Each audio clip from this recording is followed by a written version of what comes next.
Are you ready for a hot take? Because I think that the maps being this big is not really a problem. I, however, do find it incredibly unusual that there is this implicit need for backtracking. I think that's the key part that makes it feel less than stellar occasionally. Because having to walk back an entire map because you forgot to end a rare is a little rough around the edges sometimes. But yeah, we'll talk a little bit about that. The maps, the patch, the loot patch. Is the game saved? A little bit, yes. As well as the actual build, of course, the Invoker Monk. I will put some time codes in the description box below. Just be mindful and a little bit demure about the fact that this is still very much an experimental phase. We don't have the optimal numbers yet. So we're still kind of working out that. I'm testing out a new skill as well.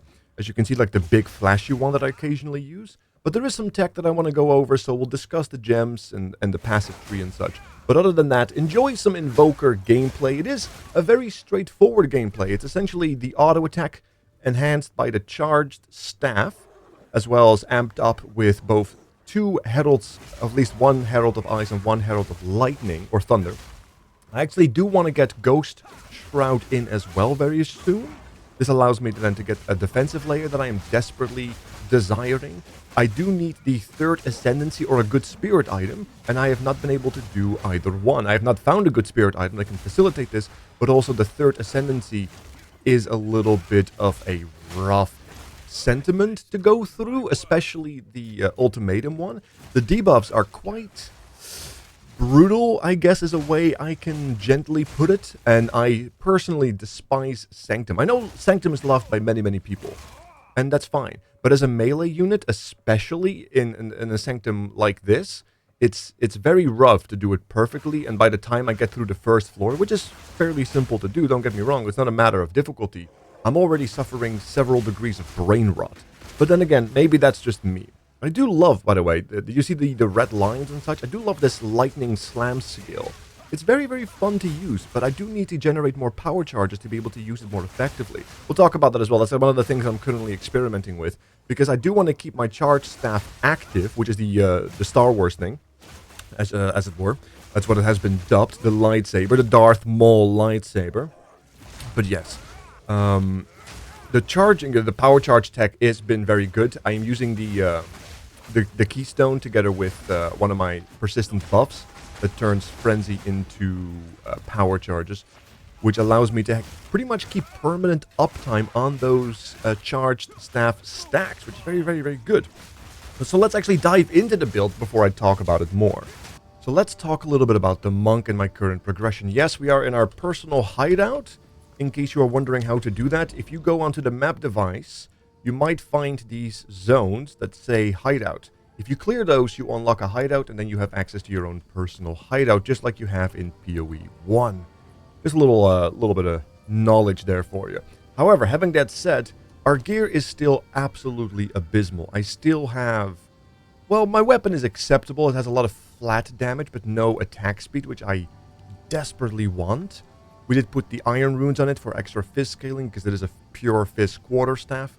But yes, many improvements yet to be made. Our helm is absolutely abysmal. It's life and res. It's the best I've been able to find. I am looking for evasion or evasion energy shield bases, as I do want to use Ghost Shroud once I have more spirit. So I need either a spirit item or my third ascendancy, which has given me some grief.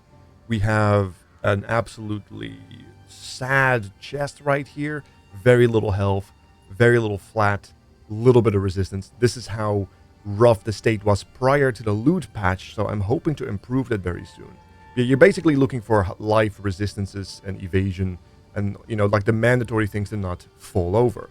We do have some flat damage here, a little bit of old res, a little bit of cold res, no life sadly, but it is what it is. We do have a bit of chaos res, a little bit of res, a little bit of life. Not terrible, could be better, could be significantly worse. We also still have the necklace that I've had since level 9, just because of the all res, because I legitimately have not been able to make or find better than this lapis amulet, which has been absolutely mind-blowing. And I did gamba for it. There's a reason I am this broke. I did gamba for jewelry, for amulets and such, and I have not been able to make something better. Isn't that just almost impressive? I think so. We do have the Painter's Servant Torn Glove, just a tri-res with tri-conversion. We added a socket to it for some more fire res. It's a nice leveling glove. but that's pretty much where it ends. I did find a lot of uniques that are purely leveling uniques, which is almost like the game telling me that I should do something different, but who knows. We have an ornate belt, still only 1 charm slot. I've seen people getting 2 charm slots, I think. I have not yet been able to find one. However, we do get like a nice chunk of life, a little bit of regen, but that's pretty much all I got when I started slamming exalts on it, because as you can see, it's reduced flash charges. Who cares? Stun threshold is okay, and then thorns damage, but I'm not a thorns build, so a little unfortunate there. But the boots, they have some movement speed, a nice chunk of life, some resist. I can't complain. But yeah, I definitely wish there were more resistances present. Not having a benchcraft is very, very rough. I'm also using a freeze immune charm right here. Nothing too special. I also have poison immunity, stun immunity, and slow immunity with me in case I need to switch them out. I do want to run freeze and stun and maybe poison or slow, depending on how my resistances end up, because they are very sad right now. But I do have a lot of chaos res, ironically enough, considering I don't really have any chaos res actively on gear, with the exception of the 11% here and the 10% from the event, the vial of venom that you can get. That is a permanent addition to your character. I went for the chaos res. But yes, that's the gear so far.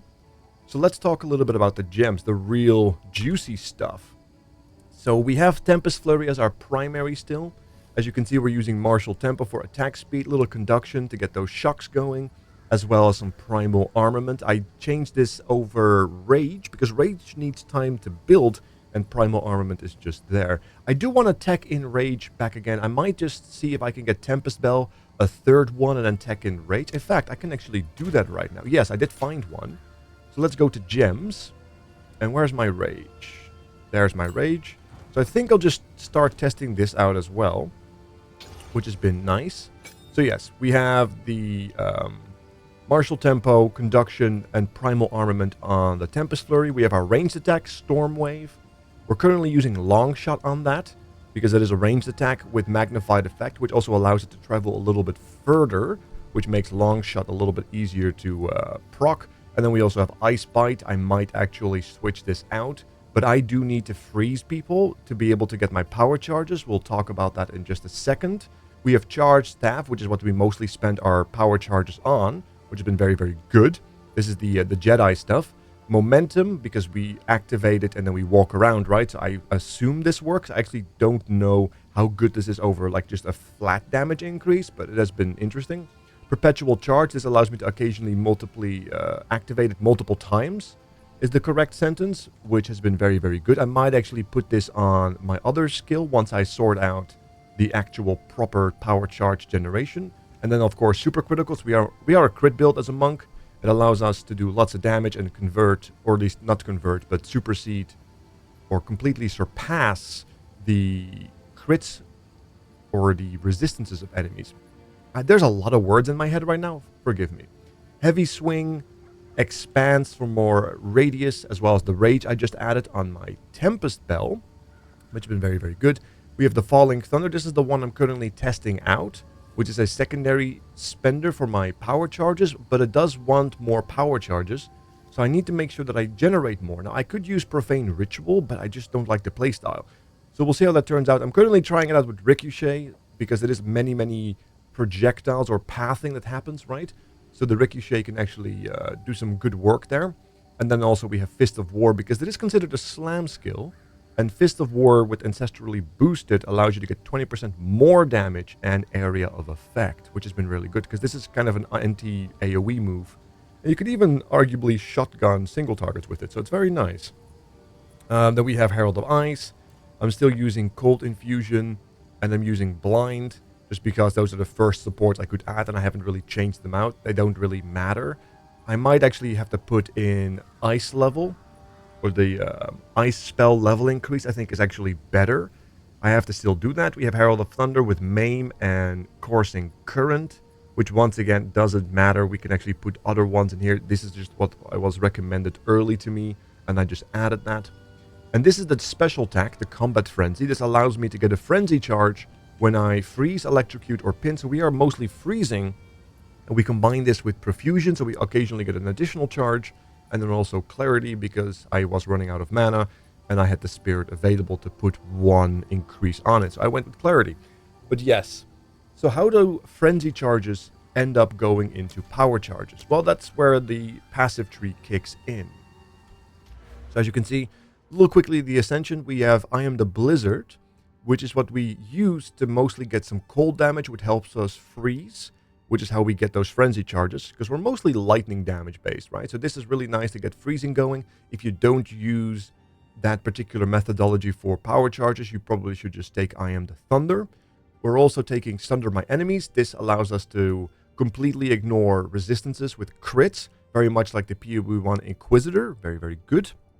We have the typical path here. I've already set up for some additional evasion and maximum energy shield because I want to start using Ghost Shroud very, very soon. We have some skill speeds, Crashing Wave, Essence of the Storm. We are picking up most crit nodes because we are crit based after all. A little bit of mana reduction here with mana costs because the mana costs do get out of hand once you start leveling your gems. We also have some more power charges because we are using power charges to get our charged staff up and running, as well as now enhancing Falling Thunder. I am working towards the Lust for Power here as well, which might hopefully help out being able to use Falling Thunder more often by allowing me to get max power charges very quickly. More attack speed, because attack speed is a very powerful thing in this game, especially for a melee unit. It also allows us to trigger charged staff more often, or at least use its benefit more often. We have a bunch of crit nodes right here because we are crit based. You want to focus on crit chance until you have a sufficient amount to reliably crit. This is the keystone that is mandatory if you want to use that persistent buff to generate frenzy charges, because as you can see, power charges instead of frenzy charges, meaning that if we generate a frenzy charge, we actually generate a power charge. This is what we are using. But if you don't like that, you can use Profane Ritual as well, which is a cast, or you can maybe just use Killing Blow, but it doesn't work against bosses. This is the only thing that I find reliably works against bosses, or Lingering Illusion, but that requires very specific dodge timing. So it's up to you which one you would prefer. I find this to be a far more enjoyable playstyle over Lingering Illusion. So this would be my recommendation. We have picked up Spectral Wards in preparation for Ghost Shroud. We also have Shadow Dancing, once again in preparation for an evasion defensive layer. We have more power charges. This is nice, +2. And just a little bit of crit damage bonus if we consumed recently. And we're constantly consuming, so lots of damage. More crit, obviously. The wonderful Quarterstaff tree, because it allows us to get not only crit and attack speed, it also gives us more defenses, which is what energy shields are and such, as well as evasion, I believe. We have some accuracy, some crit damage, because we are crit, more crit chance, and then, of course, a very powerful one, which allows us to essentially get +1 power charge consumption without actually having to consume that power charge, which is very, very good.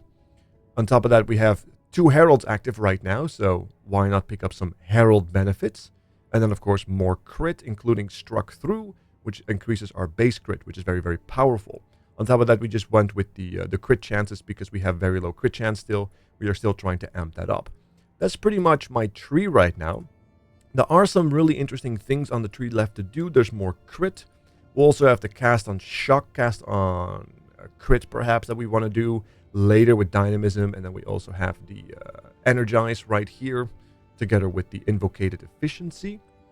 However, I might actually start going more into things like Bestial Skin, because I don't think like my damage is a problem. I think my defensive layers are shoddy. But I have to check it out how it feels with Ghost Shroud, which is my current mission to obtain.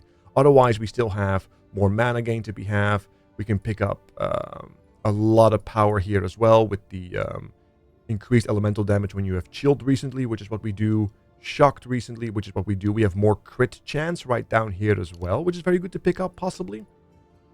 So who knows? Maybe some recoup goes a long way, because the other recoup wheels all the way up here, which is a little too far away for my liking, but who knows? Who knows? We have to find out the optimal way to travel. I still have to find better gems as well, because do we really care about accuracy and blind? We don't really. I mean, I've got attack speed with Quarterstaffs here, and that's pretty much all there is to it. My gems have been quite raw. I wish I had Scours. Where are the Scours, everybody? Where are the Scours? But that's my current progression. The big thing is pretty much auto attack, get your power charges, enhance your weapons with Charge Staff, and then occasionally throw in a Storm Wave and pop off. Once again, The Falling Thunder I'm currently testing out, I'm not sure about, because I also find myself getting stunned occasionally in mid-slam, because it's such a slow attack animation. But I'm wondering if I can increase that with more attack speed to make it feel better. But like I said, experimenting. This is currently what we're doing. Hope you can glean some information of that. Otherwise, I wish you the best of luck on maps. I'm going to continue farming, and I will see you guys on Twitch or in the next video. I am out.